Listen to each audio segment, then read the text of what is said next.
നമസ്കാരം. പ്രധാന വാർത്തകൾ ആദ്യം. സഹകരണ സ്ഥാപനങ്ങളിലെ വായ്പാ തിരിച്ചടവ് മുടങ്ങിയവർക്ക് ആശ്വാസ് പദ്ധതിയുമായി സംസ്ഥാന സർക്കാർ. ഒറ്റത്തവണ തീർപ്പാക്കൽ പദ്ധതി ജനങ്ങൾക്ക് ആശ്വാസമാകുമെന്ന് മന്ത്രി എം ലിജു. സഹകരണ മേഖലയിൽ 3 മാസത്തേക്ക് ജപ്തി നടപടികൾ ഒഴിവാക്കും. പുതിയ മദ്യനയം പ്രഖ്യാപിക്കുമെന്നും മന്ത്രി.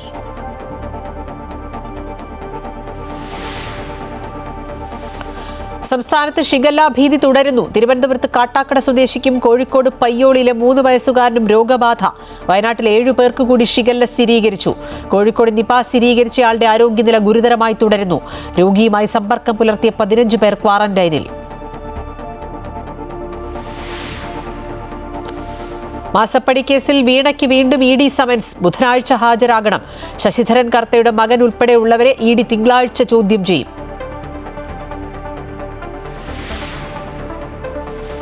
നടിയെ ആക്രമിച്ച കേസിൽ അതിജീവിതയുടെ ഹർജി ഹൈക്കോടതി ഫയലിൽ സ്വീകരിച്ചു. കേസിലെ പ്രധാന തെളിവായ മെമ്മറി കാർഡും പെൻഡ്രൈവും ഹാജരാക്കാൻ നിർദ്ദേശം. 2 മാസത്തിനകം എറണാകുളം പ്രിൻസിപ്പൽ സെഷൻസ് കോടതി മുദ്രവെച്ച കവറിൽ ഹാജരാക്കണം. US ഇറാൻ സമാധാന കരാർ ഉടനെന്ന് റിപ്പോർട്ട്. 14 നിർദ്ദേശങ്ങളടങ്ങിയ ധാരണാപത്രം പുറത്തുവിട്ട് ഇറാൻ മാധ്യമങ്ങൾ. ഇറാനെതിരെയുള്ള ഉപരോധങ്ങൾ അമേരിക്ക പിൻവലിക്കും. ഇറാൻ ഹോർമുസ് പൂർണ്ണമായും തുറന്നു നൽകണമെന്നും കരാറിൽ. ഞായറാഴ്ച ഒപ്പുവെച്ചേക്കും. അന്തിമ തീരുമാനമായിട്ടില്ലെന്ന് ഇറാൻ. ലോകകപ്പ് ഫുട്ബോളിൽ ഇന്ന് കാനഡ ബോസ്നിയ പോരാട്ടം. മത്സരം രാത്രി 12:30 മുതൽ. സഹകരണ മേഖലയിൽ 3 മാസത്തേക്ക് ജപ്തി നടപടികൾ ഒഴിവാക്കാൻ നിർദ്ദേശം നൽകിയെന്ന് മന്ത്രി എം ലിജു. ആശ്വാസ് എന്ന പേരിൽ നടത്തുന്ന പദ്ധതി സംഘങ്ങൾക്കും സഹകാരികൾക്കും ഒരുപോലെ പ്രയോജനം ചെയ്യും. സഹകരണ സംഘങ്ങളെ ഉയർത്തിക്കൊണ്ടുവരാനുള്ള നടപടികൾ സ്വീകരിക്കുമെന്നും മന്ത്രി പറഞ്ഞു. നിലവിൽ ഗവൺമെൻറ് പ്രഖ്യാപിച്ച പദ്ധതിയാണ് ആശ്വാസ്. അതായത് അടുത്ത 3 മാസക്കാലത്തേക്ക് നമ്മൾ ജപ്തി നടപടികളും ലേലവും എല്ലാം തന്നെ നിർത്തിവെച്ച് വൺ ടൈം സെറ്റിൽമെൻറ്റ് നൽകുന്ന ഒരു പദ്ധതിയാണ്. അത് നിരവധി മനുഷ്യർക്ക് അത് ആശ്വാസം പകരുന്നുണ്ട്. കാരണം ഞാൻ മന്ത്രിസഭയിൽ ചുമതല ഏറ്റെടുത്തതിന് ശേഷം ഏറ്റവും കൂടുതൽ അപേക്ഷകൾ വന്ന ഒരു വിഷയം ഇത്തരത്തിൽ ജപ്തി നടപടികൾ നിർത്തിവെക്കുക എന്നുള്ളതായിരുന്നു. ലോൺ എടുത്തവർക്ക് അതൊരാശ്വാസം പകർന്നു. സംഘങ്ങളെ സംബന്ധിച്ച് അവർക്ക് കിട്ടാതിരുന്ന കടം തിരികെ ലഭിച്ചു. അപ്പോൾ 2 തരത്തിലും ഗുണകരമായതുകൊണ്ടാണ് അത്തരമൊരു തീരുമാനമെടുത്തത്. അത് വളരെ നന്നായി തന്നെ മുന്നോട്ട് പോകുന്നുണ്ട്. ഒന്ന്, സംഘങ്ങളെ ശക്തിപ്പെടുത്തണം. സംഘങ്ങളെ ശക്തിപ്പെടുത്തുന്നതിനെ സംബന്ധിച്ച് റിവൈവൽ പദ്ധതികൾ, സംഘങ്ങളുടെ പുനരുദ്ധാരണ പദ്ധതികൾ വളരെയധികം ശക്തിപ്പെടുത്താനുള്ള തീരുമാനമുണ്ട്. അത് സഹകരണ വകുപ്പ് തന്നെ അതുമായി ബന്ധപ്പെട്ട ഒരു പ്രിപ്പറേഷനിലാണ്. ഞങ്ങളത് വൈകാതെ പ്രഖ്യാപിക്കും. 2, ഡിപ്പോസിറ്റേഴ്സിനെ സംബന്ധിച്ച് അവർക്ക് അവരുടെ പണം തിരികെ ലഭിക്കുക എന്നത് ഈ ഗവൺമെൻറ്റിൻ്റെ നയമാണ്. ഗവർണറുടെ നയപ്രഖ്യാപനത്തിൽ തന്നെ സർക്കാർ ആ കാര്യം വ്യക്തമാക്കിയിരുന്നു. അതുമായി ബന്ധപ്പെട്ടുമുള്ള പ്രവർത്തനങ്ങളും കൃത്യമായ രൂപകൽപ്പനയോടെ ദീർഘകാലാടിസ്ഥാനത്തിൽ ആ വിഷയത്തിന് നിക്ഷേപകർക്ക് അവരുടെ പണം തിരികെ ലഭിക്കാൻ ആവശ്യമായ നടപടികളും സ്വീകരിക്കും. സർക്കാരിൻ്റെ ഭാഗത്തുണ്ടാവും. ഇതോടൊപ്പം തന്നെ സംസ്ഥാനത്ത് പുതിയ മദ്യനയം ഉണ്ടാകുമെന്ന് മന്ത്രി എം ലിജു വ്യക്തമാക്കിയിട്ടുണ്ട്. ബജറ്റ് അവതരണത്തിന് ശേഷം ചർച്ചകളിലേക്ക് കടക്കാനാണ് തീരുമാനം. കേരളത്തിന് പ്രയോജനപ്രദമായ നയമായിരിക്കും സർക്കാർ രൂപീകരിക്കുക എന്നും മന്ത്രി പറഞ്ഞു. തീർച്ചയായിട്ടും മദ്യനയത്തിൽ മാറ്റമുണ്ടാകും. അത് LDF ഗവൺമെൻറ്റിൻ്റെ മദ്യനയമല്ലല്ലോ പുതിയ UDF ഗവൺമെൻറ്. അത് പക്ഷേ ഈ പറഞ്ഞതുപോലെ വളരെ കൃത്യമായ ചർച്ചകളിലൂടെ ബജറ്റിന് ശേഷം അത്തരം ചർച്ചകൾ ആരംഭിക്കും. അത് UDFൽ ചർച്ചകളുണ്ടാവും, പാർട്ടിക്കുള്ളിലുണ്ട്. അതോടൊപ്പം ഇതിൻ്റെ സ്റ്റേക്ക് ഹോൾഡേഴ്സ് എല്ലാവരുമായി ചർച്ച നടത്തി കേരളത്തിന് പ്രയോജനപ്രദമാകുന്ന, കേരള സമൂഹത്തെ മുന്നോട്ട് നയിക്കുന്ന ഒരു നയമായിരിക്കും UDF ആവിഷ്കരിക്കുന്നത്. സംസ്ഥാനത്ത് ഷിഗല്ല ഭീതി തുടരുകയാണ്. തിരുവനന്തപുരം കാട്ടാക്കടയിൽ ഒരാൾക്ക് രോഗം സ്ഥിരീകരിച്ചിട്ടുണ്ട്. അതോടൊപ്പം തന്നെ കോഴിക്കോട് പയ്യോളിയിലെ 3 വയസ്സുകാരനും രോഗം ബാധിച്ചു. വയനാട്ടിലെ 7 പേർക്ക് കൂടി ഷിഗല്ല സ്ഥിരീകരിച്ചിട്ടുണ്ട്. കോഴിക്കോട് നിപ സ്ഥിരീകരിച്ചയാളുടെ ആരോഗ്യനില ഗുരുതരമായി തുടരുകയാണ്. രോഗിയുമായി സമ്പർക്കം പുലർത്തിയ 15 പേർ ക്വാറന്റൈനിലാണ്. എബി ജോൺ തോമസ് വിശദാംശങ്ങൾ നൽകും. എബി, കൂടുതൽ ആളുകളിലേക്ക് ഷിഗല്ല ബാധിക്കുകയാണ്, വലിയ ആശങ്ക ഉണ്ടാക്കുന്നുണ്ട്. ആരോഗ്യവകുപ്പിന്റെ മുൻകരുതൽ നടപടികളൊക്കെ എത്രത്തോളമാണ്? ഭക്ഷ്യസുരക്ഷാ വകുപ്പ് അടക്കം പരിശോധനകൾ ശക്തമാക്കിയിട്ടുണ്ടല്ലോ.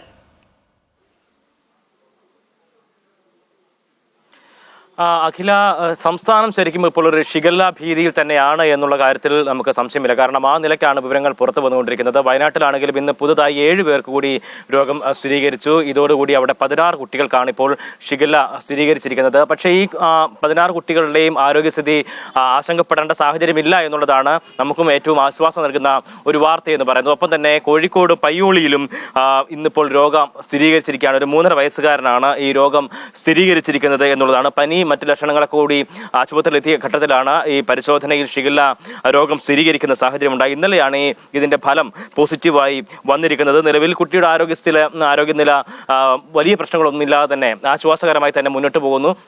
ഒപ്പം ഇതിന് ഏറ്റവും അവസാനമായി ഇതുമായി ബന്ധപ്പെട്ട ഒരു വാർത്ത വന്നിരിക്കുന്നത് തിരുവനന്തപുരം കാട്ടാക്കടയിൽ നിന്നുമാണ്. കാട്ടാക്കടയിലെ ബസ് സ്റ്റാൻഡിൽ പ്രവർത്തിക്കുന്ന ഒരു ബേക്കറിയിൽ അവിടെ ഭക്ഷ്യ സുരക്ഷാ വകുപ്പിന്റെ പരിശോധന പ്രത്യേകമായി നടത്തിയിരുന്നു. അവിടെ വിൽപ്പന നടത്തിയിരുന്ന ഓറഞ്ച് ഫ്ലേവറിലുള്ള ഒരു പാനീയം അത് പരിശോധനയ്ക്കായി കഴിഞ്ഞ ദിവസങ്ങളിലൊക്കെ തന്നെ അയച്ചിരുന്നു. അതിന്റെ റിസൾട്ട് വന്നപ്പോഴാണ് ആ പാനീയത്തിൽ ഷിഗല്ല രോഗാണുക്കൾ കണ്ടെത്തിയിരിക്കുന്നു എന്നുള്ളതാണ്. എന്തായാലും ഇതുമായി ബന്ധപ്പെട്ട ആരോഗ്യ വകുപ്പും ഭക്ഷ്യസുരക്ഷാ വകുപ്പും കർശനമായിട്ടുള്ള നടപടികളിൽ കടന്നിരിക്കുകയാണ്. ഭക്ഷ്യസുരക്ഷാ വകുപ്പ് ജീവനക്കാർ ആ ബേക്കറിയിൽ എത്തി ബേക്കറി അടപ്പിക്കുന്ന നിലയിലേക്ക് കാര്യങ്ങളൊക്കെ തന്നെയും അവസാന ഘട്ടത്തിലേക്ക് എത്തിയിരിക്കുന്നു എന്നുള്ളതാണ്. ഈ കാട്ടാക്കട ബസ് സ്റ്റാൻഡിനോട് ചേർന്ന് പ്രവർത്തിക്കുന്ന അല്ലെങ്കിൽ അവിടെ പ്രവർത്തിക്കുന്ന കാർത്തിക എന്ന് പറയുന്ന ബേക്കറിയാണ് ഇത്തരത്തിൽ അവിടുത്തെ പാനീയത്തിലാണ് ഇങ്ങനെ ഒരു ഈ ഷിഗല്ലയുടെ രോഗാണു സ്ഥിരീകരിച്ചിരിക്കുന്നത് എന്നുള്ളതാണ്. അത് ഏതെങ്കിലും ഒരു ബ്രാൻഡഡ് കമ്പനിയുടെ പാനീയമല്ല, മറിച്ച് അവിടെ തന്നെ ആ ബേക്കറിയിൽ തന്നെ ഉണ്ടാക്കുന്ന ഒരു പാനീയമാണ്. അതുകൊണ്ട് തന്നെ ഈ ശുദ്ധമല്ലാത്ത വെള്ളത്തിൽ ഒക്കെ തന്നെയാണ് ഇതിന്റെ രോഗാണുക്കളൊക്കെ തന്നെ കാണുന്നത്. ആ നിലയ്ക്ക് തന്നെയാണ് ഇപ്പോൾ വന്നിരിക്കുന്ന റിസൾട്ടും വ്യക്തമാക്കിയിരിക്കുന്നത് എന്നുള്ളതാണ്. എന്തായാലും ഈ ബേക്കറി അടപ്പിക്കുന്ന നടപടിയിലേക്ക് ആരോഗ്യവകുപ്പ് കടന്നിട്ടുണ്ട്. സ്വാഭാവികമായും അവിടെ വരുന്ന ഈ ബേക്കറിയിൽ കൂടുതലായും എത്തുന്നത് കോളേജ് സ്കൂൾ വിദ്യാർത്ഥികൾ തന്നെയാണ്. അവരെയാണ് പ്രധാനമായും ഈ കച്ചവടം ലക്ഷ്യം വെക്കുകയും ചെയ്തിരുന്നത്. അതുകൊണ്ട് തന്നെ നിരവധിയായിട്ടുള്ള വിദ്യാർത്ഥികൾ ഈ വെള്ളം കുടിച്ചിട്ടുണ്ടാകാം എന്നുള്ളതാണ് ഒരു ആശങ്കയായി തന്നെ നിലനിൽക്കുന്നത്. അതുമായി ബന്ധപ്പെട്ടുള്ള പരിശോധനകൾ ഉണ്ടാവേണ്ടതുണ്ട്. ഒപ്പം തന്നെ ഇത് 5-ാം തീയതിയോടുകൂടിയാണ് ഇതിന്റെ റിസൾട്ട് വരുന്നത് എന്നുള്ളതാണ്. അതിനുശേഷം വീണ്ടും ഇപ്പോൾ ഇത്രമാത്രം ദിവസങ്ങൾ കടന്നിരിക്കുന്നു. സ്വാഭാവികമായും ഇനിയും ഒരു പരിശോധന അവിടെ നടത്തേണ്ടതുണ്ട്. ആദ്യഘട്ടത്തിൽ കലക്കി വെച്ചിരുന്ന ആ വെള്ളം അതിനപ്പുറത്തേക്ക് വീണ്ടും അത് ഉണ്ടാക്കിയിട്ടുണ്ടെങ്കിൽ അതിന്റെ കൂടി സാമ്പിൾ പരിശോധിക്കേണ്ടതുണ്ട്.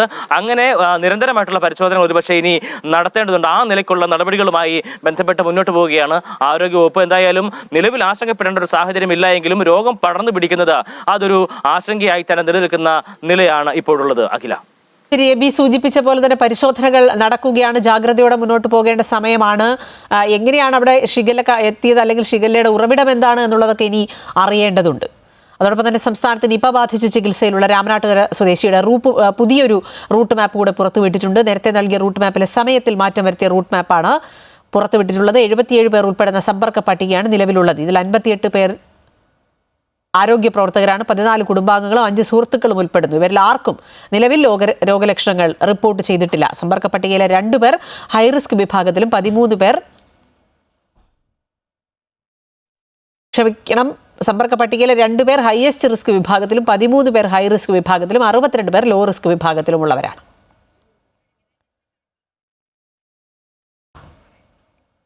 നടിയെ ആക്രമിച്ച കേസിലെ തൊണ്ടി മുതലായ മെമ്മറി കാർഡ് മുദ്രവെച്ച കവറിൽ ഹാജരാക്കാൻ ഹൈക്കോടതി നിർദ്ദേശം. എറണാകുളം സെഷൻസ് കോടതി മെമ്മറി കാർഡ് ഹൈക്കോടതി രജിസ്ട്രാർ ജനറലിനെ ഏൽപ്പിക്കണം. ദൃശ്യങ്ങൾ ചോർന്ന സംഭവത്തിൽ കോടതിയുടെ മേൽനോട്ടത്തിൽ അന്വേഷണം ആവശ്യപ്പെട്ട് നടി നൽകിയ ഹർജിയിലാണ് നിർദ്ദേശം നൽകിയിരിക്കുന്നത്. അഡ്വക്കേറ്റ് രാജേഷ് വിശദാംശങ്ങളുമായി ചേരുകയാണ്. രാജേഷ്, പലപ്പോഴും ഈ കേസ് പരിഗണിക്കുന്ന ജഡ്ജിമാരൊക്കെ പിന്മാറുന്ന സാഹചര്യമൊക്കെ ഉണ്ടായിരിക്കുന്നു. ഈ അടുത്തും അങ്ങനെ ഉണ്ടായി. അതിന് പിന്നാലെ ഇപ്പോൾ ഫയലിൽ സ്വീകരിച്ചിരിക്കുന്നു. നടപടികളുമായി മുന്നോട്ട് പോവുകയാണ്. വിശദാംശങ്ങൾ. അതിൽ മുൻപ് ഒരു അന്വേഷണം നടത്തി അതിൽ തന്നെ ഇതിന്റെ ഹാഷ് വാല്യൂ മാറിയിട്ടുണ്ടെന്ന് വ്യക്തമായതുമാണ്. പക്ഷെ തുടർ നടപടികൾ ഉണ്ടായില്ല. ആരാണ് ദൃശ്യങ്ങൾ ചോർത്തിയത് അല്ലെങ്കിൽ ദൃശ്യങ്ങൾ എവിടെയെങ്കിലും പ്രചരിച്ചിട്ടുണ്ടോ, ഇങ്ങനെയുള്ള കാര്യത്തിലൊന്നും അന്വേഷണം ഉണ്ടായില്ല. അതുകൊണ്ട് തന്നെ മുൻ അന്വേഷണ റിപ്പോർട്ട് റദ്ദായിക്കൊണ്ട് പുതുതായി ഹൈക്കോടതിയുടെ മേൽനോട്ടത്തിൽ തന്നെ ഒരു അന്വേഷണം നടത്തണമെന്ന് ആവശ്യപ്പെട്ടാണ് നടി ഹൈക്കോടതിയെ സമീപിച്ചത്. അതേ തുടർന്ന് ഇപ്പോൾ സെഷൻസ് കോടതിയിൽ നിന്നും ഇതിന്റെ മെമ്മറി കാർഡ് ഹൈക്കോടതിയുടെ സേഫ് കസ്റ്റഡിയിലേക്ക് മാറ്റുവാനായി ഹൈക്കോടതി രജിസ്ട്രാർ ജനറലിനെ ഏൽപ്പിക്കുവാൻ ഇപ്പോൾ നിർദ്ദേശം നൽകിയിരിക്കുകയാണ്. സർക്കാരിനോടും വിശദീകരണം ചോദിച്ചിട്ടുണ്ട്. 1 മാസത്തിനകം സർക്കാർ ഇക്കാര്യത്തിൽ സർക്കാരിന്റെ ഭാഗം എന്താണെന്നുള്ളത് വിശദീകരിക്കണം. ഏതായാലും ഹൈക്കോടതി നേരിട്ട് എന്ത് ചെയ്യാൻ പറ്റുമെന്ന് നോക്കാം എന്നുള്ള രീതിയിലാണ് ഇപ്പോൾ ഇതിന്റെ അന്വേഷണവുമായി മുന്നോട്ട് പോയിക്കൊണ്ടിരിക്കുന്നത്. അതില്ല, ശരി, അഡ്വക്കേറ്റ് രാജേഷാണ് വിശദാംശങ്ങൾ നൽകിയത്. മാസപ്പടി കേസിൽ വീണ വിജയൻ വീണ്ടും ED സമൻസ്.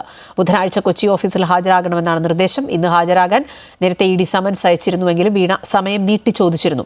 കരിമണൽ കമ്പനിയുമായി നടന്ന സാമ്പത്തിക ഇടപാടിന്റെ രേഖകൾ ഹാജരാക്കാനും വീണയോട് നിർദ്ദേശിച്ചിട്ടുണ്ട്. മാസപ്പടി കേസിൽ ഇത് രണ്ടാം തവണയാണ് പ്രതിപക്ഷ നേതാവ് പിണറായി വിജയന്റെ മകൾ വീണയ്ക്ക് ED സമൻസ് അയക്കുന്നത്. ബുധനാഴ്ച കൊച്ചി ED ഓഫീസിൽ വീണ ഹാജരാകണം. ഇന്ന് ഹാജരാകാൻ നിർദ്ദേശിച്ച് ആദ്യം സമൻസ് അയച്ചിരുന്നുവെങ്കിലും വീണ അവധി അപേക്ഷ നൽകുകയായിരുന്നു. ആരോഗ്യ പ്രശ്നങ്ങൾ കാരണം ഹാജരാകാൻ കഴിയില്ലെന്നായിരുന്നു വീണയുടെ വിശദീകരണം. ED ആവശ്യപ്പെട്ട രേഖകൾ അഭിഭാഷകൻ മുഖേന EDക്ക് മുന്നിൽ ഹാജരാക്കാമെന്നും വീണ അറിയിച്ചിരുന്നു. തുടർന്നാണ് വീണയ്ക്ക് വീണ്ടും സമൻസ് അയക്കാൻ ED തീരുമാനിച്ചത്. വീണയെ നേരിട്ട് ചോദ്യം ചെയ്യണമെന്ന നിലപാടിലാണ് ED. വീണയെ ചോദ്യം ചെയ്തതിന് ശേഷമാകും മറ്റുള്ളവരിലേക്കും ചോദ്യം ചെയ്യൽ നീളുക. കരിമണൽ കമ്പനിയിൽ നിന്നും എന്തിന് പണം കൈപ്പറ്റിയെന്ന് വ്യക്തമാക്കുന്ന രേഖകളടക്കമുള്ളവയാണ് വീണയോട് ED ഹാജരാക്കാൻ ആവശ്യപ്പെട്ടിട്ടുള്ളത്. 2016 മുതൽ 2021 വരെയുള്ള കാലയളവിൽ വീണയുടെ ഉടമസ്ഥതയിലുള്ള എക്സാലോജി കമ്പനിക്ക് CMRL നിന്നും 2.78 കോടി രൂപ ലഭിച്ചതായി ED കണ്ടെത്തിയിരുന്നു. Amrita news, Kochi. US Iran തർക്കങ്ങൾക്ക് വിരാമമിട്ട് ഇരു രാജ്യങ്ങളും തമ്മിൽ ചരിത്രപരമായ സമാധാന കരാർ ഉടൻ ഒപ്പുവെച്ചേക്കുമെന്ന് റിപ്പോർട്ട്. ഇറാൻ ഔദ്യോഗിക മാധ്യമങ്ങൾ 14 നിർദ്ദേശങ്ങൾ അടങ്ങിയ ധാരണാപത്രം പുറത്തുവിട്ടു. ഇറാനെതിരെയുള്ള എണ്ണ നാവിക ഉപരോധങ്ങൾ അമേരിക്ക പിൻവലിക്കുകയും മരവിപ്പിച്ച ഫണ്ടുകളുടെ പകുതി വിട്ടു നൽകുകയും ചെയ്യും. പകരം ഹോർമുസ് കടലിടുക്ക് ഇറാൻ പൂർണ്ണമായും തുറന്നു നൽകുമെന്നും നിർദ്ദേശത്തിലുണ്ട്. കൂടാതെ ഇറാനിൽ നിന്ന് മുഴുവൻ US സൈന്യത്തെയും പിൻവലിക്കണമെന്നും രാജ്യത്തിന്റെ പുനർനിർമ്മാണത്തിനായി $300 ബില്യൺ പാക്കേജ് അമേരിക്കയും സഖ്യകക്ഷികളും സമർപ്പിക്കണമെന്നും കരാറിൽ പരാമർശിക്കുന്നു. ഞായറാഴ്ച ജനീവയിലാണ് കരാർ ഒപ്പുവയ്ക്കാൻ സാധ്യത. ഇറാനുമായുള്ള യുദ്ധം അവസാനിപ്പിക്കുന്നതിനുള്ള ഒത്തുതീർപ്പിലെത്തിയതായി ഡൊണാൾഡ് ട്രംപ് പറഞ്ഞു. എന്നാൽ കരാറിൽ അന്തിമ തീരുമാനമായിട്ടില്ല എന്നാണ് ഇറാന്റെ പ്രതികരണം. ചർച്ചകളിൽ തങ്ങൾ നേരിട്ട് പങ്കാളികളല്ലെങ്കിലും ഇറാന്റെ ആണവശേഷികൾക്ക് മേൽ കർശന നിയന്ത്രണം ഉറപ്പാക്കുന്ന കരാറിനെ പിന്തുണയ്ക്കുമെന്ന് ഇസ്രയേൽ പ്രധാനമന്ത്രി ബെന്യാമിൻ നെതന്യാഹു വ്യക്തമാക്കി. ജമ്മു കാശ്മീരിലെ പൂഞ്ച് ജില്ലയിൽ നിയന്ത്രണ രേഖയ്ക്ക് സമീപം ഗ്രനേഡ് പൊട്ടിത്തെറിച്ച് 2 സൈനികർക്ക് പരിക്കേറ്റ സൈനികരെ തൊട്ടടുത്തുള്ള സൈനിക ആശുപത്രിയിൽ പ്രവേശിപ്പിച്ചു. ഇരുവരുടെയും ആരോഗ്യനില തൃപ്തികരമാണ്. പതിവ് പട്രോളിംഗ് ഡ്യൂട്ടിക്കിടയിൽ അബദ്ധത്തിൽ ഗ്രനേഡ് പൊട്ടിത്തെറിച്ചതാണെന്നാണ് പ്രാഥമിക വിവരം. സംഭവത്തെക്കുറിച്ച് സൈന്യം അന്വേഷണം ആരംഭിച്ചിട്ടുണ്ട്. സമവായ ചർച്ചയിൽ കൗൺസിലർമാർ വഴങ്ങാതെ വന്നതോടെ പാലാ നഗരസഭയിൽ UDFന് ഭരണം നഷ്ടമാകാൻ സാധ്യത. സ്വതന്ത്ര കൂട്ടായ്മയുമായി ഒരു തരത്തിലും സഹകരിക്കില്ലെന്ന് കോൺഗ്രസ് കൗൺസിലർമാർ വ്യക്തമാക്കിയിട്ടുണ്ട്. അവിശ്വാസ പ്രമേയ നീക്കത്തിനില്ലെന്ന് കേരള കോൺഗ്രസ് എം വ്യക്തമാക്കിയിട്ടുണ്ടെങ്കിലും ഭരണപ്രതിസന്ധി ഉണ്ടായാൽ രാഷ്ട്രീയമായി നിലപാടെടുക്കുമെന്ന് നേതൃത്വം സൂചന നൽകി. പാലാ നഗരസഭ ഭരണമുന്നണിയിലെ ഭിന്നത പരിഹരിക്കാൻ Francis George MP, Mani C Kappan MLA, UDFിലെ വിവിധ നേതാക്കൾ തുടങ്ങിയവരുടെ നേതൃത്വത്തിൽ വ്യാഴാഴ്ച നടത്തിയ ചർച്ചകൾ സമവായത്തിലെത്തിയില്ല. സ്വതന്ത്ര കൂട്ടായ്മയുമായി സഹകരിച്ച് മുന്നോട്ട് പോകാൻ കഴിയില്ലെന്ന് കോൺഗ്രസ് കൗൺസിലർമാർ ആവർത്തിച്ച് വ്യക്തമാക്കി. ചെയർപേഴ്സണിൽ വിശ്വാസമില്ല എന്ന് കൗൺസിലർമാർ നേതൃത്വത്തെ അറിയിച്ചിട്ടുണ്ട്. അവർ നമ്മളോട് ചോദിച്ചു, ഈ തീരുമാനം എന്ന് പറയുന്നത് കോൺഗ്രസ് പാർട്ടിയുടെ തീരുമാനമാകുന്നതിന് വേണ്ടിയിട്ട് തൽക്കാലം ഈ ഞങ്ങളെടുത്ത് എഴുതി കൊടുത്ത് മാധ്യമങ്ങൾക്ക് കൊടുക്കുകയും ചെയ്തിട്ടുള്ള ഈ തീരുമാനം, കൗൺസിലേഴ്സ് ഒരുമിച്ചെടുത്ത് കൊടുത്ത തീരുമാനം തൽക്കാലത്തേക്ക് പിൻവലിക്കാമോ അല്ലെങ്കിൽ അത് എന്ന് ചോദിച്ചു. ഞങ്ങൾ ഒരു കാരണവശാലും അത് പിൻവലിക്കില്ല എന്നുള്ള വിവരം വ്യക്തമായിട്ട് കോൺഗ്രസിൻ്റെ നേതാക്കന്മാരെയും UDFിൻ്റെ നേതാക്കന്മാരെയും എന്ന് പറഞ്ഞാൽ MLAയോടും MP ഫ്രാൻസിസ് ജോർജ് MPയോടും വ്യക്തമാക്കിയിട്ടുണ്ട്. ഭരണമുന്നണിയിലെ ധാരണയനുസരിച്ച് കോൺഗ്രസ് വിമതയും നിലവിലെ ഉപാധ്യക്ഷയുമായ മായ രാഹുൽ ഈ മാസം 26-ന് രാജിവെക്കേണ്ടതാണ്. എന്നാൽ സ്വതന്ത്ര കൂട്ടായ്മയ്ക്ക് ഉപാധ്യക്ഷ സ്ഥാനം നൽകാനാണ് തീരുമാനമെങ്കിൽ രാജിവെക്കില്ലെന്ന് മായ രാഹുലും അറിയിച്ചിട്ടുണ്ട്. കോൺഗ്രസ് കൗൺസിലർമാർ സമവായത്തിന് തയ്യാറാകാത്തതോടെ UDF നേതൃത്വം മറ്റു പോംവഴികൾ തേടുകയാണ്. അടുത്ത ഘട്ടമായി കോൺഗ്രസ് ജില്ലാ നേതൃത്വം കൗൺസിലർമാരുമായി ചർച്ച നടത്തും. അതേസമയം ഭരണം അട്ടിമറിക്കാൻ ഒരു നീക്കവും നടത്തില്ലെന്ന് കേരള കോൺഗ്രസ് M വ്യക്തമാക്കിയിട്ടുണ്ട്. സ്വതന്ത്ര കൂട്ടായ്മയുമായി ചേർന്ന് ഒരു നീക്കുപോക്കിനും തയ്യാറല്ലെന്നുമാണ് കേരള കോൺഗ്രസ് Mന്റെ നിലപാട്. എന്നാൽ ഭരണപ്രതിസന്ധി ഉണ്ടായാൽ രാഷ്ട്രീയപരമായി നിലപാട് സ്വീകരിക്കുമെന്നും നേതൃത്വം സൂചന നൽകിയിട്ടുണ്ട്. ഇതിനിടെ ഭരണപ്രതിസന്ധി ആരോപിച്ച് BJP നഗരസഭയിലേക്ക് പ്രതിഷേധ മാർച്ച് നടത്തി. BJP കോട്ടയം വെസ്റ്റ് ജില്ലാ പ്രസിഡന്റ് G. ലിജിൻലാൽ പ്രതിഷേധ പരിപാടി ഉദ്ഘാടനം ചെയ്തു. പാലാ മുനിസിപ്പാലിറ്റിയിലെ ജനങ്ങൾ ഈ ഭരണ സംവിധാനത്തെ അധികാരത്തിൽ കയറ്റുന്നതിന് വേണ്ടിയിട്ട് വോട്ട് രേഖപ്പെടുത്തിയത് ഈ മുനിസിപ്പാലിറ്റിയിൽ നല്ല ഒരു ഭരണമുണ്ടാകുമെന്നുള്ള വിശ്വാസത്തോടു കൂടിയിട്ടാണ്. ആ വിശ്വാസത്തോടു കൂടി വോട്ട് ചെയ്ത ജനങ്ങളുടെ മുന്നിൽ പൊൻജനം കുത്തുന്ന സമീപനമാണ് ഇപ്പോൾ ഈ മുനിസിപ്പാലിറ്റിയിലെ ഭരണ സംവിധാനം നടത്തിക്കൊണ്ടിരിക്കുന്നത് എന്ന കാര്യത്തിൽ യാതൊരു സംശയവുമില്ല. സ്ഥിതി രൂക്ഷമായിരിക്കുമ്പോഴും 2 കൗൺസിലർമാരുള്ള CPM വിഷയത്തിൽ ഒരു പ്രതികരണവും നടത്തിയിട്ടില്ല. നഗരസഭാ ഭരണസമിതിയിലെ ഏറ്റവും വലിയ ഒറ്റകക്ഷിയായ കേരള കോൺഗ്രസ് എമ്മിൻ്റെ നീക്കത്തിന് അനുസൃതമായി CPM നിലപാട് സ്വീകരിച്ചേക്കും എന്നാണ് സൂചന. അമൃത ന്യൂസ്, കോട്ടയം.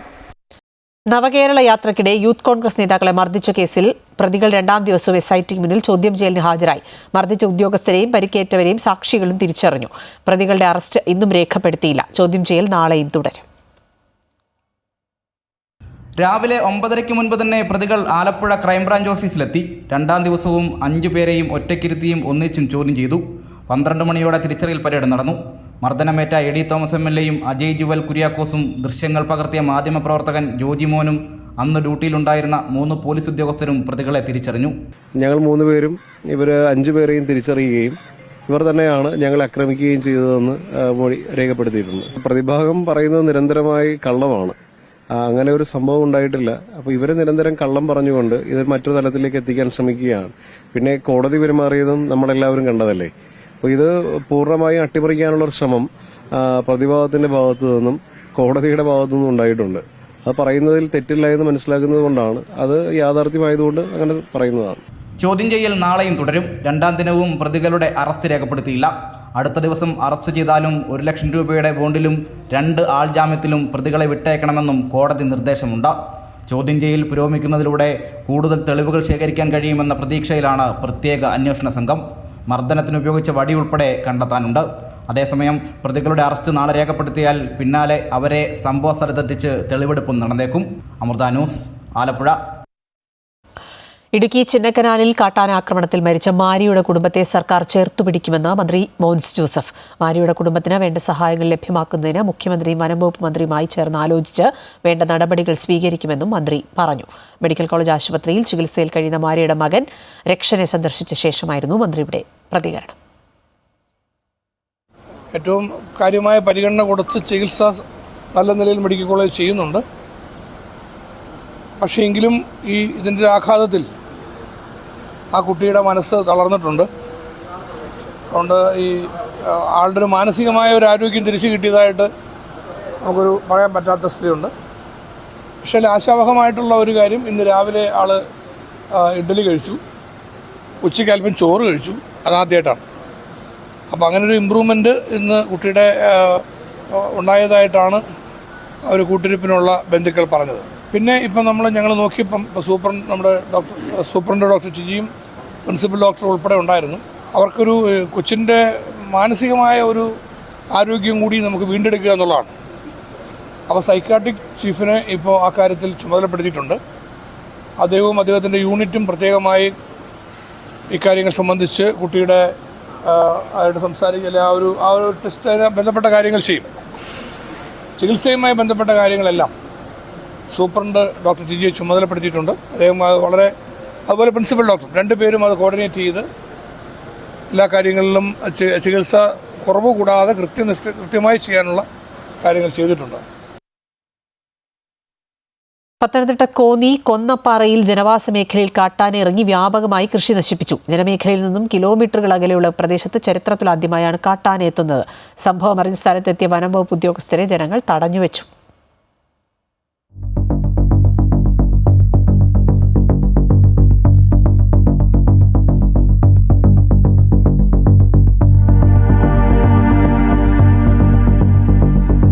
ചരിത്രത്തിൽ ഇതുവരെ കേട്ടുകേൾവിയില്ലാത്ത സംഭവത്തിനാണ് കോന്നി കൊന്നപ്പാറ സാക്ഷ്യം വഹിച്ചത്.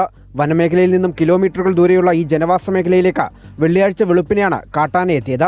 പുലർച്ചെ വലിയ ശബ്ദം കേട്ടുണർന്ന നാട്ടുകാർ കണ്ടത് തങ്ങളുടെ അധ്വാനമെല്ലാം കാട്ടാന ചവിട്ടിമെതിക്കുന്ന കാഴ്ചയാണ്. വ്യാപകമായ രീതിയിലാണ് പ്രദേശത്ത് കൃഷിനാശമുണ്ടായിരിക്കുന്നത്. വളരെ പേടിയിലാണ് ഞങ്ങളിപ്പം ജീവിക്കുന്നത്. ഏകദേശം ഒരു 10-72 വയസ്സ് എനിക്കായി. എൻ്റെ ജീവിതത്തിൽ ആദ്യമായിട്ടാണ് ഇങ്ങനൊരു സംഭവം ഉണ്ടായിരിക്കുന്നത്. നേരത്തെ വന്നിട്ടുണ്ടോ എന്ന് അറിഞ്ഞൂടെ. ഞങ്ങൾ ഏകദേശം ഒരു 115 വർഷം കൊണ്ട് ഇവിടെ താമസിക്കുന്ന ആളാണ്. എങ്ങനെ വന്നെന്നറിയാം. ഏകദേശം ഇവിടുന്ന് വനത്തിൽ പോകണത് 5 കിലോമീറ്റർ ഉണ്ട്. അവിടെ എസ്റ്റേറ്റ് ആണല്ലോ, എസ്റ്റേറ്റിൽ കൂടെ കയറി വന്നതാണ് എന്നാണ് ഞങ്ങളുടെ ഡൗട്ട്. വനവകുപ്പ് എന്ന് പറഞ്ഞേക്കുന്ന ആപ്ലിക്കേഷൻ അക്ഷയ ചന്ദ്രൻ്റെ ഫോമുണ്ട്, അത് ഫില്ലപ്പ് ചെയ്ത് കൊടുക്കണം. വാഴയ്ക്കും തെങ്ങിനും കിട്ടുന്ന പൈസ ഞങ്ങൾ ചെയ്തു തരാമെന്ന് അവർ പറയുന്നത്. അവർ വേലി ഇടുന്നുണ്ടെന്നാണ് പറയുന്നത്. കുറച്ചേറെ ഇട്ടിട്ടുണ്ട്. അത് തീർന്നുകൊണ്ടാണ് ഇപ്പുറത്തൂടെ കയറിയേക്കുന്നതെന്ന് പറയുന്നത്.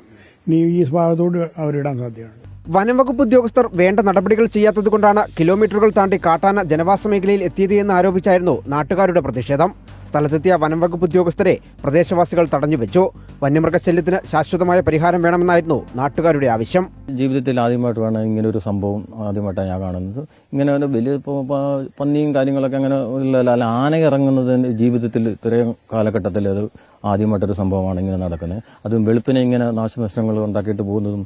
ഇതൊരു സാധാരണക്കാർ ജീവിക്കുന്നവരുണ്ട്, കാലമുണ്ട്, ഒരു BNS കോളേജുണ്ട്, പള്ളിയുണ്ട്, കൊച്ചു സ്കൂളുണ്ട്.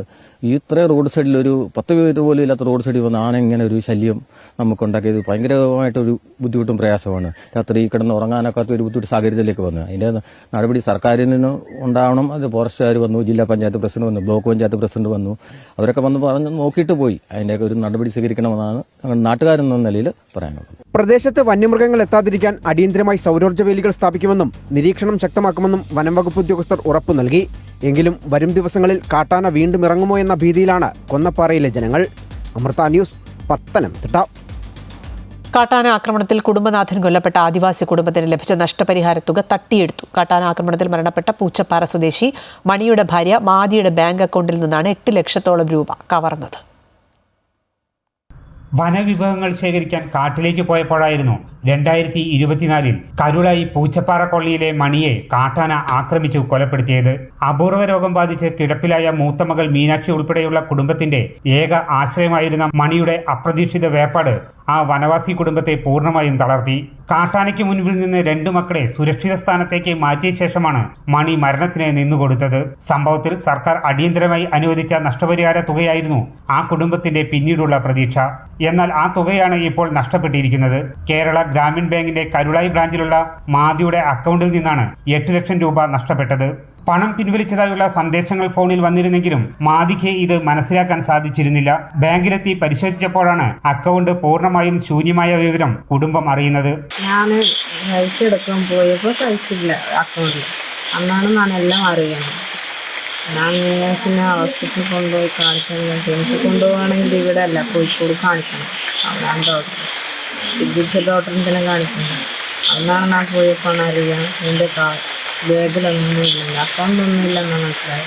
സംഭവത്തിൽ കുടുംബം പോലീസിലും സൈബർ സെല്ലിലും പരാതി നൽകി. മാതിയുടെ സുഹൃത്തും അയൽവാസിയുമായ വ്യക്തിയാണ് പണം പിൻവലിച്ചതെന്നാണ് സൂചന. പണം കൈമാറ്റം ചെയ്യപ്പെട്ട അക്കൗണ്ടുകളെക്കുറിച്ചും ATM കേന്ദ്രങ്ങളെക്കുറിച്ചും പോലീസ് അന്വേഷണം ആരംഭിച്ചു.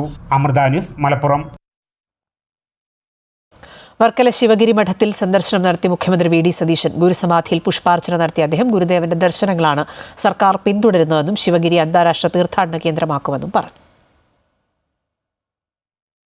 രാവിലെ മഠത്തിലെത്തിയ മുഖ്യമന്ത്രി VD സതീശനെ ശിവഗിരി ധർമ്മസംഘം ട്രസ്റ്റ് പ്രസിഡന്റ് സ്വാമി സച്ചിദാനന്ദയുടെ നേതൃത്വത്തിൽ സ്വീകരിച്ചു.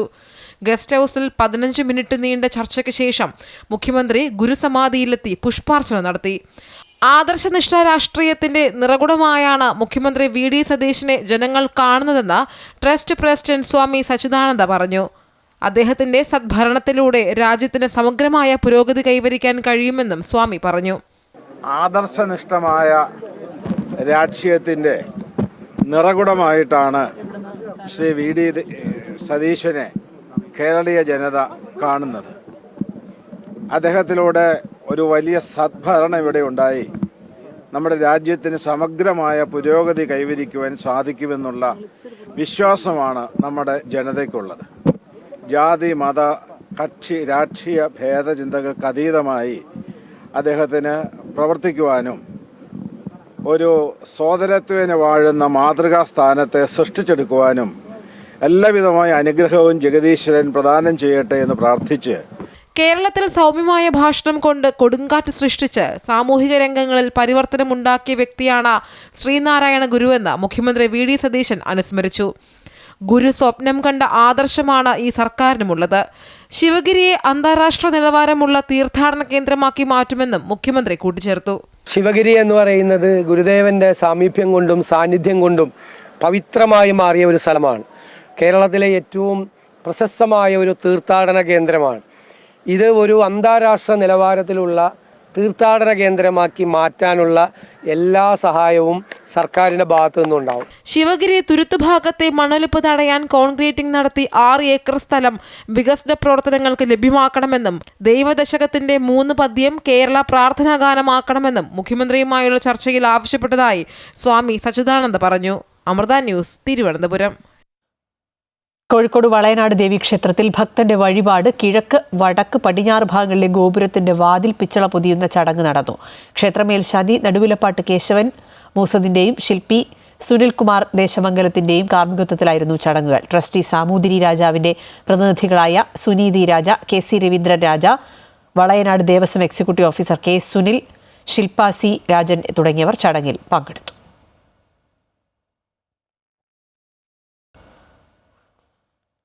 പാലക്കാട് ബൈക്കിൽ സഞ്ചരിക്കുകയായിരുന്ന യുവാവിനെ എറിഞ്ഞു വീഴ്ത്തിയ ശേഷം കല്ലുകൊണ്ട് തലയ്ക്കു കുത്തി കൊലപ്പെടുത്താൻ ശ്രമിച്ച കേസിലെ പ്രതി പിടിയിൽ. സുനിൽ രാജാണ് പിടിയിലായത്. കല്ലിപ്പാടം സ്വദേശിയായ 35-കാരൻ ജയേഷിനെയാണ് വ്യക്തിവിരോധത്തെ തുടർന്ന് പ്രതി ആക്രമിച്ചത്. സംഭവ സ്ഥലത്ത് നിന്നും ഓടി രക്ഷപ്പെട്ട പ്രതിയെ ഷൊർണൂർ പോലീസ് പിടികൂടി.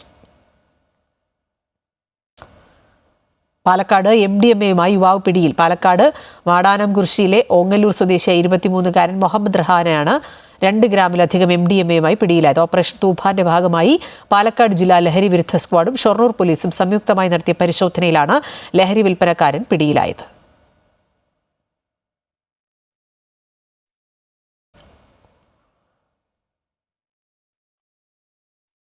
സ്മാർട്ട് ക്രിയേഷൻസിന്റെ അഭിഭാഷകനായിരുന്ന KB പ്രദീപിനെ ദേവസ്വം വകുപ്പിന്റെ സ്പെഷ്യൽ പ്ലീഡറാക്കി നിയമിച്ച സർക്കാർ നടപടി ദുരൂഹമെന്ന് മുൻ ദേവസ്വം മന്ത്രി VN വാസവൻ. കേസ് അട്ടിമറിക്കാനുള്ള ശ്രമമാണിതിന് പിന്നിലെന്ന് സംശയിക്കേണ്ടിയിരിക്കുന്നു. ഇല്ലാത്ത തസ്തിക സൃഷ്ടിച്ചാണ് KB പ്രദീപിന്റെ നിയമനമെന്നും വാസവൻ പറഞ്ഞു.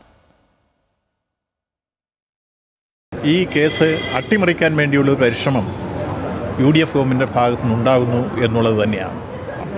എങ്ങനെയാണ് Z കാറ്റഗറി സുരക്ഷാ സംവിധാനമുള്ള സോണിയാഗാന്ധിയുടെ വീട്ടിൽ K കരുണാകരന് പോലും ലഭിക്കാതിരുന്ന അനുമതി ഈ പ്രതികൾക്ക് കിട്ടിയത് എങ്ങനെയെന്ന് ബഹുമാനപ്പെട്ട അന്നത്തെ മുഖ്യമന്ത്രി ഇന്നത്തെ പ്രതിപക്ഷ നേതാവ് ചോദ്യത്തിന് ഇതുവരെ ഉത്തരവാദിത്തപ്പെട്ട ഒരു കോൺഗ്രസ്സുകാരോ അല്ലെങ്കിൽ ഇന്നത്തെ UDF ഗവൺമെൻറ്റിലെ അംഗങ്ങളോ മറുപടി പറഞ്ഞിട്ടില്ല എന്നുള്ളത് നമ്മളെല്ലാം തിരിച്ചറിയുകയാണ്.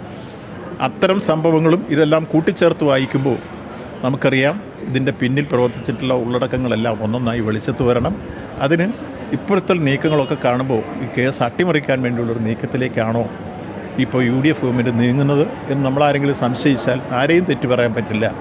അതുകൊണ്ട് ഇപ്പോൾ ഈ പ്രതിയുടെ പ്രധാനപ്പെട്ട പ്രതിയുടെ അഭിഭാഷകനായിരുന്ന ആളെ ഗവൺമെൻറ് പ്ലീഡറാക്കി മാറ്റുക എന്ന് പറയുന്നത് അങ്ങേയറ്റം ഈ കേസിൻ്റെ അട്ടിമറിക്ക് വേണ്ടിയുള്ള നീക്കമാണ്. അത് അപലനീയമാണ് എന്ന കാര്യം എടുത്തു സൂചിപ്പിക്കുക. KB പ്രദീപിനെ ദേവസ്വം വകുപ്പ് സ്പെഷ്യൽ പ്ലീഡറായി നിയമിച്ചതിലൂടെ വ്യക്തമാക്കുന്നത് സ്വർണ്ണക്കൊള്ള കേസിലെ പ്രതികൾക്ക് കോൺഗ്രസുമായുള്ള ബന്ധമാണെന്ന് CPM കേന്ദ്ര കമ്മിറ്റി അംഗം KK ശൈലജ. അന്ന് പ്രതികൾക്ക് വേണ്ടി വാദിച്ച വക്കീൽ ഇപ്പോൾ ഗവൺമെന്റിന് വേണ്ടി വാദിക്കാനെത്തുന്നു. സ്വർണ്ണക്കൊള്ളക്കാരുമായി ആർക്കാണ് യഥാർത്ഥത്തിൽ ബന്ധം എന്ന് ഇതിൽ നിന്ന് വ്യക്തമാകുന്നുവെന്നും ശൈലജ പറഞ്ഞു. സ്വർണ്ണക്കൊള്ളയിൽ പങ്കെടുത്തിട്ടുള്ള ഗോവർദ്ധൻ അടക്കമുള്ള ആളുകൾ അവർ LDFുമായിട്ട് ബന്ധമുള്ളതാണോ?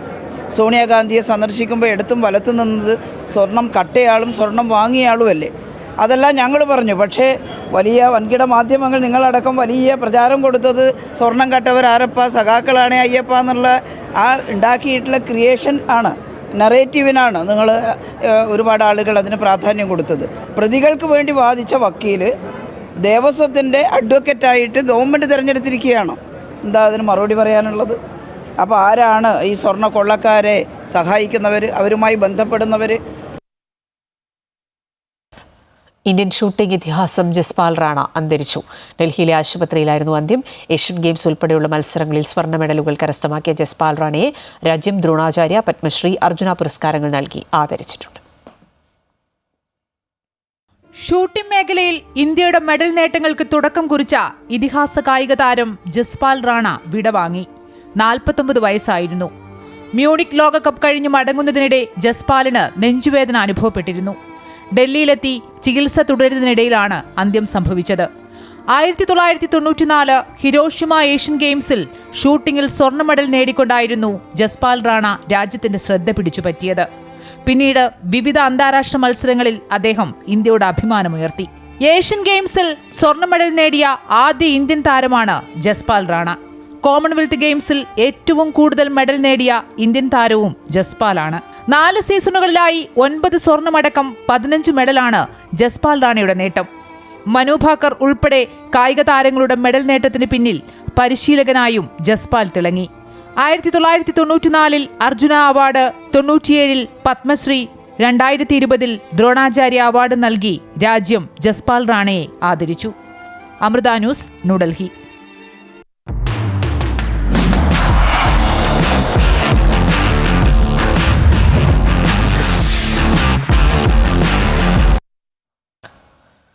ഫിഫ ലോകകപ്പിൽ ഇന്ന് കാനഡയും ബോസ്നിയയുമാണ് ഏറ്റുമുട്ടുന്നത്. രാത്രി 12:30 മുതലാണ് മത്സരം. 3-ാം വട്ടം ലോകകപ്പിന് ഇറങ്ങുന്ന കാനഡ മുമ്പ് കളിച്ച 6 മത്സരങ്ങളിലും തോറ്റിരുന്നു. ഇത്തവണ സ്വന്തം നാട്ടിലാണ് കാനഡയ്ക്ക് മത്സരം.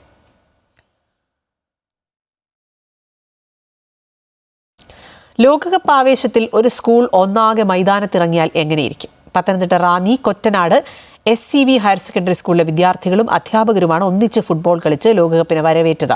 3-ാം ക്ലാസ് മുതൽ 12-ാം ക്ലാസ് വരെയുള്ള കുട്ടികൾ പങ്കെടുത്ത ഈ കായിക മാമാങ്കത്തിന് മാറ്റുകൂട്ടാൻ സിനിമാ താരം പ്രശാന്ത് അലക്സാണ്ടറും എത്തിയിരുന്നു. കാണാം ആ വേറിട്ട ആവേശക്കാഴ്ചകൾ.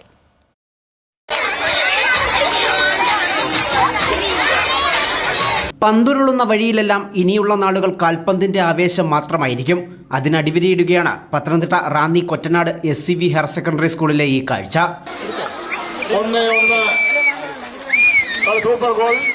ഫുട്ബോൾ കളിയുടെ ആവേശം ഉൾക്കൊണ്ട് 800ഓളം വിദ്യാർത്ഥികൾ പഠിക്കുന്ന സ്കൂൾ ഒന്നാകെ മൈതാനത്തിറങ്ങിയപ്പോൾ അതൊരു മിനി ലോകകപ്പ് വേദിയായി മാറി.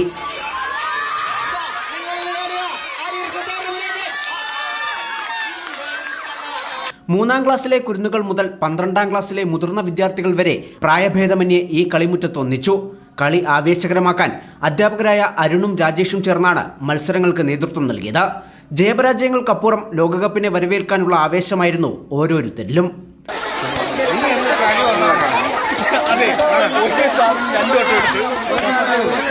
വിദ്യാർത്ഥികളുടെ ഈ കളി കാണാനും അവരെ പ്രോത്സാഹിപ്പിക്കാനുമായി പ്രശസ്ത സിനിമാ താരം പ്രശാന്ത് അലക്സാണ്ടറും സ്കൂളിലെത്തിയിരുന്നു. ഇത്രയും കുട്ടികളുടെ ഇടയിൽ ഈ വർഷത്തെ വേൾഡ് കപ്പിന് ഇത്രയും ആവേശമുണ്ടെങ്കിൽ ലോകം മൊത്തം എന്താവേശമായിരിക്കും എന്നുള്ളത് നമുക്ക് ഊഹിക്കാൻ പറ്റുന്നേ ഉള്ളൂ. കൊറ്റനാട് SCV ഹയർ സെക്കൻഡറി സ്കൂളിലെ വിദ്യാർത്ഥിപ്പട ഒന്നടങ്കം നെഞ്ചിലേറ്റിയ ഫുട്ബോൾ ആവേശം ഒട്ടും ചോരാതെ വരും ദിവസങ്ങളിലെ ലോകകപ്പ് മത്സരങ്ങളെ വരവേൽക്കാൻ പൂർണ്ണ സജ്ജമായി കഴിഞ്ഞു.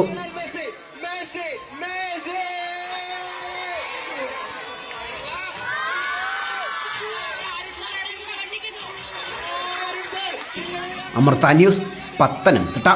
RSS സർസംഘചാലക് ഡോക്ടർ മോഹൻ ഭാഗവത് കൊല്ലം അമൃതപുരിയിൽ എത്തിയിരിക്കുകയാണ്. സദ്ഗുരു ശ്രീമാതാ അമൃതാനന്ദമയി ദേവിയെ സന്ദർശിക്കുന്നതിനായാണ് അദ്ദേഹം കൊല്ലം അമൃതപുരിയിലെത്തിയത്. നാളെയും മറ്റന്നാളുമായി സംസ്ഥാനത്ത് നടക്കുന്ന RSS ശതാബ്ദി ആഘോഷങ്ങളിൽ പങ്കെടുക്കാനാണ് മോഹൻ ഭാഗവത് കേരളത്തിൽ എത്തിയത്.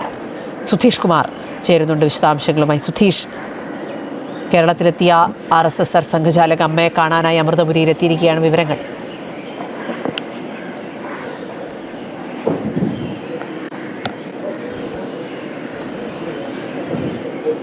തീർച്ചയായും അഖില, RSS സംഘചാലക് മോഹൻ ഭാഗവത് അല്പം മുമ്പാണ് ഇപ്പോൾ അമൃതപുരി ആശ്രമത്തിൽ സദ്ഗുരു ശ്രീമാതാ അമൃതാനന്ദമയെ സന്ദർശിക്കുന്നതിനായി എത്തിയിരിക്കുന്നത്. ഇപ്പോൾ സംഘത്തിൻ്റെ പ്രമുഖരും ഒപ്പം തന്നെ ആശ്രമത്തിലെ മുതിർന്ന അന്തേവാസികളും സന്യാസിനിമാരും ഒക്കെ ചേർന്നാണ് അദ്ദേഹത്തെ സ്വീകരിച്ചത്. ഇപ്പോൾ അദ്ദേഹം വിശ്രമ മുറിയിലേക്ക് പോയിരിക്കുകയാണ്.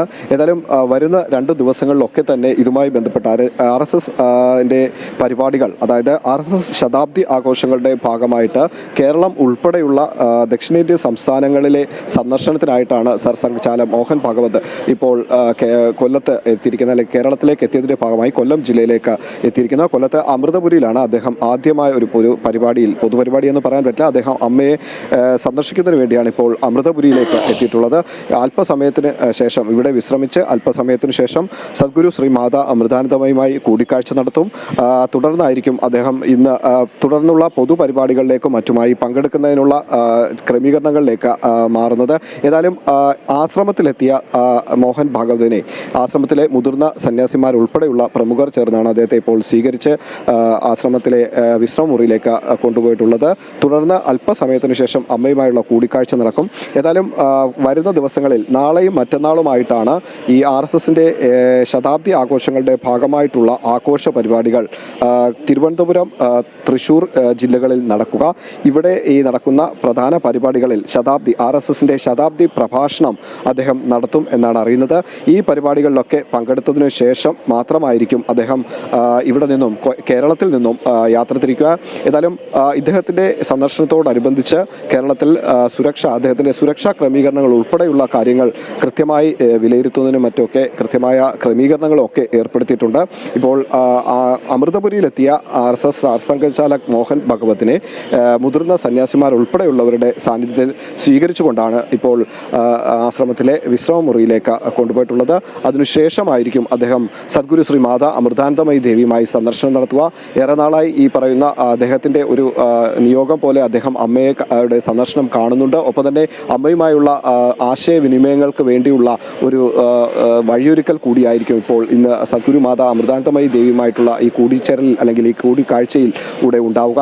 അതിനുശേഷമായിരിക്കും അദ്ദേഹം തുടർന്ന് നാളെയാണ് തിരുവനന്തപുരത്തെ RSSന്റെ മുഖ്യ പ്രഭാഷണം ഉൾപ്പെടെയുള്ള പൊതുപരിപാടികൾ, ശതാബ്ദി പ്രഭാഷണം ഉൾപ്പെടെയുള്ള പരിപാടികൾ ക്രമീകരിച്ചിട്ടുള്ളത്. ആ പരിപാടികളിലേക്കായിരിക്കും അദ്ദേഹം പോവുക. ഏതായാലും ഇന്ന് കൊല്ലം ജില്ലയിൽ തന്നെ തങ്ങുമെന്നാണ് അറിയുന്നത്. അതിനുശേഷം നാളെ ആയിരിക്കും അദ്ദേഹം തിരുവനന്തപുരത്തേക്ക് മടങ്ങുക. തിരുവനന്തപുരത്തെ ശതാബ്ദി ആഘോഷങ്ങളുടെ ഭാഗമായുള്ള പ്രഭാഷണ പരിപാടികളിലും മറ്റും അദ്ദേഹം സംസാരിച്ച മുഖ്യ പ്രഭാഷണം നടത്തിയതിനു ശേഷമായിരിക്കും തൃശ്ശൂരിലെ പരിപാടിയിലേക്ക് പങ്കെടുക്കുക. തൃശ്ശൂരിലും ഈ ശതാബ്ദി ആഘോഷങ്ങൾ RSS ശതാബ്ദി ആഘോഷങ്ങളുടെ ഭാഗമായുള്ള മുഖ്യ പ്രഭാഷണം ഉൾപ്പെടെയുള്ള പരിപാടികളിൽ അദ്ദേഹം പ്രമുഖ വ്യക്തിത്വം എന്ന നിലയിൽ RSSന്റെ സർസംഘചാലക് എന്ന നിലയിൽ അദ്ദേഹം പങ്കെടുത്തുകൊണ്ട് ഈ പരിപാടികളിലൊക്കെ പൂർണ്ണമായും സമയം ചിലവഴിച്ചുകൊണ്ട് പങ്കെടുത്തുകൊണ്ടതിന് ശേഷം മാത്രമായിരിക്കും കേരളത്തിൽ നിന്നും തൊട്ടടുത്ത ദിവസം 15-ാം തീയതിയാണ് കേരളത്തിൽ നിന്നും അദ്ദേഹം ബാംഗ്ലൂരിലേക്ക് മടങ്ങുന്നത്. അവിടെയും നടക്കുന്ന ഈ RSSന്റെ ശതാബ്ദി ആഘോഷ പരിപാടികളിൽ പങ്കെടുക്കുക എന്നാണ് ഈ യാത്രയുടെ ഉദ്ദേശം.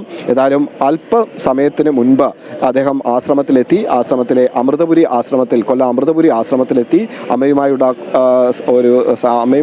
കാണുന്നതിന് വേണ്ടി അമ്മയുമായി അല്പസമയം ചെലവഴിക്കുന്നതിന് ശേഷം മാത്രമായിട്ടായിരിക്കും ഇവിടെ എത്തിച്ചേർന്നിട്ടുള്ളത്. ഇതൊരു പൊതുപരിപാടിയല്ല എങ്കിൽ പോലും അദ്ദേഹം ഇവിടേക്ക് എത്തിയ ഈ നിമിഷം മുതൽ സംഘത്തിൻ്റെ പ്രവർത്തകരും ഒപ്പം തന്നെ ആശ്രമത്തിലെ മുതിർന്ന സന്യാസിനിമാരും ഒക്കെ ചേർന്ന് അദ്ദേഹത്തെ സ്വീകരിച്ചിട്ടുണ്ട്.